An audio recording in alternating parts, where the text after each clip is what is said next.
اللہ نے اتنا عزت سے نوازا، اتنا عزت سے نوازا، کہا فَاذْكُرُونِي يَذْكُرْكُمْ، میں میرے بندے جب تم مجھے یاد کرے گا میں تجھے یاد کروں. اور اللہ کی یاد کیا ہے؟ اللہ کی یاد کیسے ہے؟ اللہ کو یاد کرنا کیسے ہے؟ فرمایا اقیم الصلاۃ لذکری، اگر مجھے یاد کرنا چاہتے ہو، قرآن کی آیت ہے، فرمایا اقیم الصلاۃ لذکری، میری یاد کے لیے نماز کو قائم کرو. اگر مجھے یاد کرنا ہے تو میری یاد کے لیے نماز کو قائم کرو. جو بے نماز ہے یہ رب کو یاد کرنے والا نہیں ہے، رب کا منکر ہے. میرے عزیز بھائیو، یہ کچی پکی روٹی کی بات نہیں ہے کہ ایک گھر میں خاوند جو ہے وہ نمازی ہے، جو بیوی ہے وہ بے نماز ہے. کیسے اس کو رکھا ہوا ہے اس نے اپنے گھر کے اندر؟ شیخ ابن باز سے سوال کیا گیا، ایک عورت نے کہا کہ میرا خاوند جو ہے وہ بے نماز، کیا میں اس کے ساتھ رہ سکتی ہوں؟ انہوں نے کہا آپ کا جو خاوند ہے اگر وہ بے نماز ہے، اس کا اسلام کے ساتھ ایک صفر کے برابر بھی تعلق نہیں، ایک 0% تعلق نہیں ہے بے نماز کا اسلام کے ساتھ. صحابہ کرام اس بندے کو مسلمان سمجھے نہیں کرتے تھے. اور رسول اللہ صلی اللہ علیہ وآلہ وسلم فرماتے ہیں کہ میرا دل چاہتا ہے عشاء کی اذان ہو، میں کسی کو کہوں کہ وہ عشاء کی اذان کہے اور پھر وہ اقامت کہے، اور میں اس کو اپنے مصلی پر کھڑا کروں نماز کے لیے.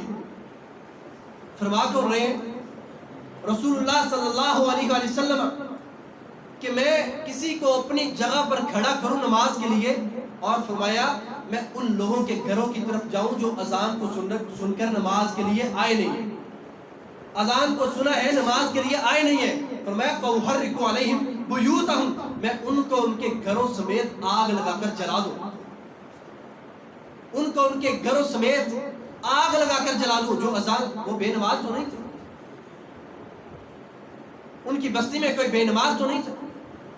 یہ اپنے گھر میں نماز پڑھنے والوں کی بات ہو رہی ہے. سنن دارقطنی میں روایت ہے، رسول اللہ صلی اللہ علیہ وآلہ وسلم نے فرمایا من سمع النداء فلم یجب، جس نے اذان کو سنے اور مسجد میں نہیں آیا، جواب ہی نہیں دیا، اذان کو سنے مسجد میں نہیں آیا، نبی علیہ السلام فرماتے ہیں فلا صلاۃ لہ الا بعذر، اس کی کوئی نماز نہیں ہے مگر شرعی عذر کی وجہ سے. آج دیکھیں کتنے ایسے لوگ ہیں، اذان ہوئی ہے پرواہ نہیں ہے، اذان ہوئی ہے گھر میں بیٹھے رہے، نماز پڑھی نہیں ہے. ایک وہ ہے جو پڑھتا ہے اپنے گھر میں پڑھتا ہے، اذان سنتا ہے بغیر کسی عذر کے اپنے گھر میں پڑھتا ہے، نبی علیہ السلام فرماتے ہیں فلا صلاۃ لہ، اس کی نماز ہی نہیں. یہ کس نے کہہ دیا ہے؟ اپنے گھر میں پڑھنے والا نہ پڑھنے والے سے بہتر ہے، نہ پڑھنے والے سے تو اچھا ہے. یہ آپ کا فیصلہ ہے، یہ میری اور آپ کے منہ کی بات ہو سکتی ہے، اللہ اور اس کے رسول کا یہ فیصلہ ہی نہیں ہے. کہا جو اذان کو سنتا ہے مسجد میں نہیں آتا فلا صلاۃ لہ، اس کی کوئی نماز نہیں. میرے عزیز بھائیو، یہ یاد رکھیے گا قیامت کے دن رسول اللہ صلی اللہ علیہ وآلہ وسلم 6 طرح کی سفارش کریں. صحیح البخاری کی روایت ہے، 6 طرح کی سفارش نبی علیہ السلام کریں گے. صحیح بخاری میں یہ روایت بڑی لمبی ہے، اختصار کے ساتھ آپ نے فرمایا کہ کل قیامت کا دن ہوگا، اللہ مجھے اپنی حمد کے ایسے کلمات عطا کریں گے جو ابھی تک رب نے مجھے عطا نہیں کیے، ابھی تک مجھے نہیں عطا کی. قیامت کے دن اللہ وہ کلمات عطا کریں گے. آپ نے فرمایا میں ان کلمات کے ساتھ اللہ کی تعریف کرتے ہوئے سر بسجود ہو جاؤں، سر مبارک سجدے میں ہوگا، میں دعا کر رہا ہوں گا، رب کو پکار رہا ہوں گا. اللہ فرمائیں گے یا محمد ارفع راسک سل توتا، اے محمد صلی اللہ علیہ وآلہ وسلم اپنا سر مبارک اٹھائیے، آپ سوال کیجئے، آپ کے سوال کا جواب دیا جائے گا، آپ مانگیے آپ کو عطا کیا جائے گا. آپ نے فرمایا میں اپنے سر کو اٹھاؤں گا، میں کہوں گا ربی امتی ربی امتی، اے اللہ میری امت، اے اللہ میری امت. اللہ پاک فرشتوں سے کہیں گے اخرجوا من النار من کان فی قلبہ مثل شعیر. اللہ فرمائیں گے کیا میرے فرشتوں جہنم کی آگ سے ہر اس بندے کو نکالو جس کے دل کے اندر جو کے دانے کے برابر ایمان ہے. آپ نے فرمایا میں پھر سجدے میں چلا جاؤں گا. دوسری مرتبہ پھر مجھے اللہ پکاریں گے کہ بتائیں کیا بات ہے. میں اپنے سر مبارک کو اٹھا کر کہوں گا ربی امتی ربی امتی، اے اللہ میری امت، اے اللہ میری امت. اللہ پاک پھر فرمائیں گے فرشتوں سے ملائکہ سے اخرجوا من النار من کان فی قلبہ مثقال حبۃ من خردل من ایمان. اے میرے فرشتوں جہنم سے ہر اس بندے کو نکال لو جس کے دل کے اندر رائی کے دانے کے برابر ایمان ہے. آپ الاسلام پھر سجدے میں چلے گئے، آپ پھر سجدے میں چلے گئے.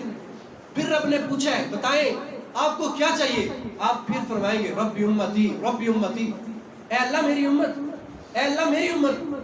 نبی الاسلام فرماتے ہیں کہ اللہ فرمائیں گے فرشتوں سے اخرجوا من النار من کان فی قلبہ مثقال ذرۃ من ایمان، کیا ہے میرے فرشتوں جہنم سے ہر اس بندے کو نکال لو جس کے دل کے اندر ایک ذرے کے برابر ایمان ہے. اب یہ بات یاد رکھیں، اللہ پاک نے قرآن مجید میں فرمایا کہ جب جہنمی جہنم میں چلے جائیں گے ان سے کہا جائے گا ما سلککم فی سقر، بھائی تم کو جہنم کی سقر وادی نے کس چیز میں ڈال دیا، تم تو نیک انسان تھے، تم تو اچھے تھے، محبت کا دعویٰ کرتے تھے، آج جہنم کے اندر کیوں آئے؟ آج کل کہا جاتا ہے نا یہ بھی جنتی وہ بھی جنتی وہ بھی جنتی وہ بھی جنتی، جو بے نماز ہے وہ جنت میں جا ہی نہیں سکتا.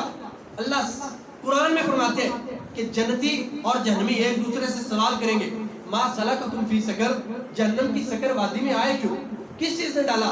تو آگے سے کہیں گے لم نکو من المصلین، ہم نماز نہیں پڑھا کرتے.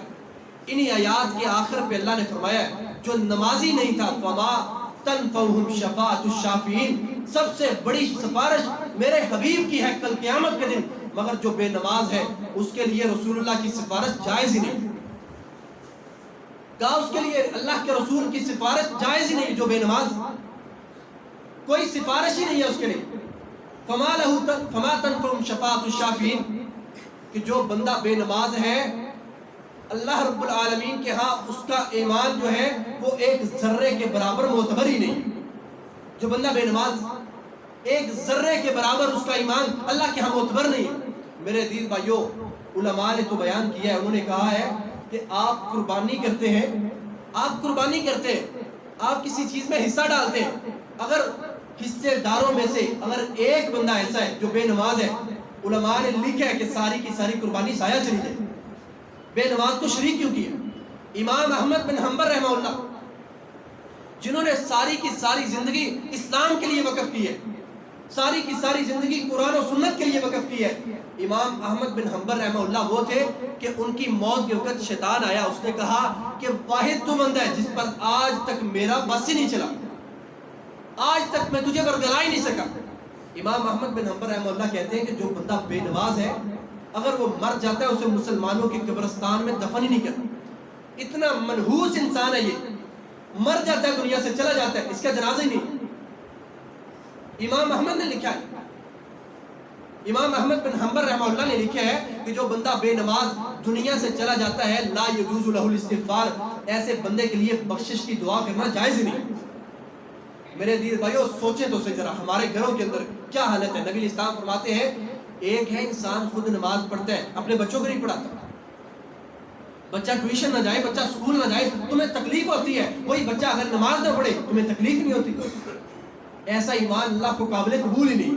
نبی اسلام نے فرمایا کلکم رائن و کلکم مسئول عن رعیتہ، اگر تم نمازی ہو تمہارا بس چلتا ہے، طاقت چلتی ہے، بیٹا نماز نہیں پڑھتا، بیوی نماز نہیں پڑھتی اور اس کو چھوڑتے بھی نہیں ہو، فرمایا کل قیامت کے دن صرف وہ نہیں تم بھی مجرم ہوگے، اللہ کی پکڑ میں تم بھی آؤ گے. نبی اسلام نے فرمایا ان اول ما یحاسب به العبد بصلاتی، قیامت کے دن اللہ پاک سب سے پہلا سوال کریں گے بندے سے. کیا سوال کریں گے؟ اس کی نماز کے بارے میں. بتاؤ بھائی نماز کیسی ہے، نماز پڑھی ہے یا نہیں پڑھی، بتاؤ.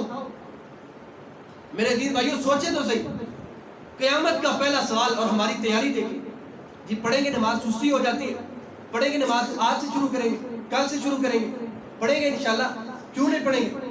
یہ دیکھیں یہ جو سستی ہے نا، اللہ پاک نے قرآن مجید میں فرمایا اذا جاءک المنافقون قالوا نشهد انک لرسول اللہ، جب آپ کے پاس منافق لوگ آتے ہیں نا وہ کہتے ہیں کہ آپ اللہ کے رسول ہیں. واللہ یعلم انک لرسول، اللہ فرماتے ہیں کہ اللہ جانتا ہے کہ آپ اللہ کے رسول ہیں.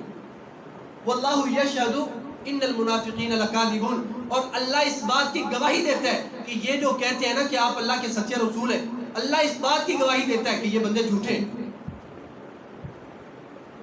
اللہ اس بات کی گواہی دیتا ہے، یہ جو کہنے والے ہیں کہ آپ اللہ کے سچے رسول ہیں، اللہ گواہی دیتا ہے کہ یہ بندے سارے کے سارے جھوٹے ہیں. انہم لکاذبون، یہ جو منافق ہیں یہ جھوٹے ہیں. میرے دل بھائیوں کیوں، وجہ کیا ہے؟